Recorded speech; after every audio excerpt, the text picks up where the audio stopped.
बिस्मिल्लाहिर्रहमानिर्रहीम। Welcome to JICA bye नाज। ये सिर्फ एक रेसिपी नहीं, ये इजहार मोहब्बत है अपने वतन पाकिस्तान से। तमाम पाकिस्तानियों को मेरी तरफ से एडवांस आज़ादी मुबारक। ये स्पेशल 14 अगस्त के लिए एक रेसिपी है। आपसे गुजारिश है कि वीडियो को ज़्यादा से ज़्यादा शेयर करें ताकि तमाम पाकिस्तानियों तक पहुंच सके और आज पता चलेगा किस किस को पाकिस्तान से कितनी मोहब्बत है।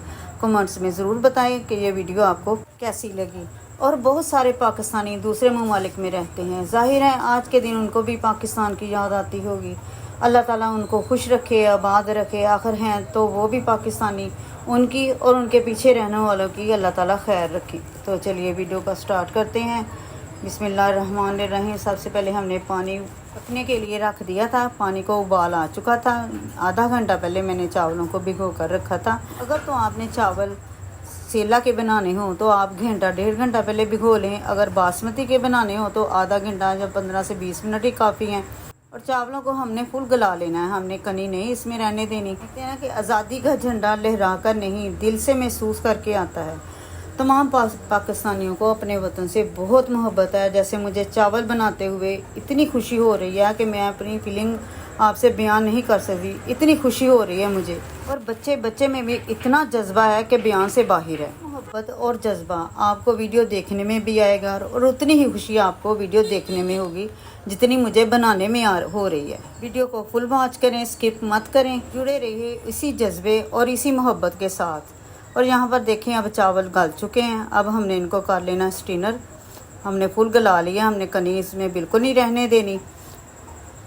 स्टीनर चावलों को हमने किया साइड पे। अब हमने एक छोटी प्याली ली थी, थोड़ा सा घी हमने बचा लेना है। 2 गिलास चावल थे, अब इसमें 2 गिलास ही मैं शामिल करूँगी चीनी के। चीनी शामिल करने से पहले शामिल करेंगे हम तो इलायची दाने, इलायची की छोटी सब्ज़ इलायची के दाने। उनको हमने थोड़ा सा भून लेना ताकि उनकी खुशबू जो है ना वो चावलों में अच्छे से आ जाए। इसके बाद ही शामिल कर देना मैंने 1 कप के करीब दूध और साथ ही डाल देते हैं फिर चीनी। हमने चीनी और दूध को पका लेना ताकि चीनी अच्छे से मेल्ट हो जाए। और यहाँ पर मैंने देखें इसको 3 से 4 मिनट पकाया और चीनी अच्छे से मेल्ट हो चुकी है। अब बारी है इसमें हमने शामिल कर देने हैं चावल। हमने सारा दूध जो होता है ना, जितनी हम चीनी पकाते हैं वो खुश्क हो जाता है। अगर अच्छी तरह पकाएंगे नहीं, उसी तरह हम चावलों को शामिल कर देंगे, जो हमारे चावल हैं फिर वो जुड़ जाएंगे। इसलिए हमने जो दूध है वो खुश्क कर लेना होता है। अब चावलों को शामिल करने के बाद हमने सारे चावलों को मिक्स करना है अच्छे से और हल्के हाथों से ही मिक्स करेंगे। हमने चम्मच ज़्यादा नहीं चलाना ताकि चावल टूटे ना। सिर्फ इतना चलाना है कि चावल जो है ना वो चीनी में मिक्स हो जाएं। इस तरह हमने देखें, इस तरह करना है। और ये चावल मिक्स हो चुके हैं। अब हम फ्लेम को हमने तेज़ रखा हुआ है। अब थोड़ी देर के लिए हमने इनको इसी तरह पकने देना है। ये नीचे लगेंगे भी नहीं, जो शीरा होता है ना वो नीचे लगने नहीं देता चावलों को। तो यहाँ पर देखें पानी काफ़ी हद तक खुश्क हो चुका है। अब बारी है इसके दम पर रखने की, लेकिन दम पर रखने से पहले हमने थोड़े चावल जो है ना अपना खूबसूरत प्यारा सा जज्बे भरा कलर है ना, जो सब्ज़ कलर, हमने वो देना है उनको। हमने वो निकाल लेने हैं। उनको हम अलहदा से दम पर रखेंगे, इनको हम अलहदा से दम पर रखेंगे। हमने जितने सब्ज़ कलर के लिए चाहिए उतने निकाल लेने हैं। इनको हम अब 10 मिनट के लिए दम पर रख देते हैं और करते हैं अब दूसरे कलर की तैयारी। अब हमने सब्ज़ कलर लेकर उनमें मिक्स कर देना है। कलर हमने इतना मिक्स करना कि हमारा जो सब्ज़ कलर है वो खूबसूरत और जज्बे से भरा हुआ जो कलर है ना वो निकल आए। ये मुझे कम लग रहा है, मैं अभी इसमें कलर और शामिल करूँगी। अच्छी तरह से हमने इनको मिक्स करना है कि सारे चावलों का कलर एक जैसा हो जाए। ये देख एक जैसा हो चुका। अब हमने जो थोड़ा सा घी बचा के रखा था वो हमने इन चावलों पे डाल देना है। अब इनको भी हमने अलहदा से दम पर 10 मिनट के लिए रख देना। 10 मिनट हो चुके हैं। अब चावलों को कर लेते हैं, चेक कर लेते हैं इनको। ये देखिए ये चावल हमारे तैयार हो चुके हैं। बहुत ज़बरदस्त खिले खिले बने हैं, ना जुड़े हैं ना चिपके हैं, ना बिल्कुल भी गले भी नहीं हैं। ये बहुत ही अच्छे बने हैं, ज़बरदस्त किस्म के बने हैं। अब दूसरे चावलों को कलर वाले को देख लेते हैं, ये भी रेडी हैं। अब चलते हैं अगले स्टेप की तरफ। सबसे पहले हमने करना ये, हम ये वाइट चावल लेकर हाफ़ ट्रे में हम वाइट चावल जो है ना अच्छे से सेट करेंगे। इस तरह हमने दबा दबा कर इनको सेट कर लेना है। एक साइड पे। अल्लाह तबारक ताला हमारे मुल्क को इसी तरह शादो आबाद रखे और हर घर खुशियों का गहवारा बना रहे, आमीन सुम्मा आमीन।